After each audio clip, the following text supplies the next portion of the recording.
শঙ্কর মাছ আমার বাবা খুব পছন্দ করতো জানেন তো। তাই 22 তারিখ যেহেতু বাবা ষষ্ঠতম মৃত্যুবার্ষিকী ছিল, মা অল্প করে শঙ্কর মাছ আনতেই আমি বানিয়ে নিলাম। আমি শঙ্কর মাছ এই প্রথম রান্না করলাম। আগে বাবা যখন বেঁচে ছিল মাই বেশি রান্না করতো, আর এই প্রথম আমি রান্না করলাম। তাই মা নিয়ে আসতে শঙ্কর মাছের কষা রান্না করে নিলাম। প্রথমে মাছগুলোকে ভালো করে ধুয়ে নিয়ে নুন হলুদ মাখিয়ে কিছুক্ষণ রেখে দেবো। এরপরে ফ্রাই প্যানে তেলটা গরম করে নিয়ে মাছগুলোকে বেশ কড়া করে একটু ভেজে নিয়ে তুলে রাখবো।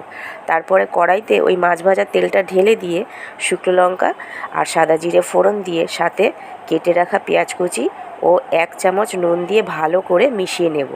এরপরে 2 চামচ আদা রসুন কাঁচা লঙ্কার পেস্টটা দিয়ে সাথে 2 চামচ হলুদ গুঁড়ো, 1 চামচ জিরে গুঁড়ো, 1 চামচ লঙ্কার গুঁড়ো, 1 চামচ গরম মশলা, টমেটো পেস্ট দিয়ে ভালো করে নাড়তে থাকবো।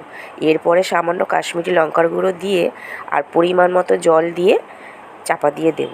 জলটা যখন একটু ফুটে যাবে তখন আমি অল্প চিনি ও ভেজে রাখা মাছগুলি দিয়ে আবারও কিছুটা জল ও অল্প ধনেপাতা দিয়ে মিশিয়ে নেব।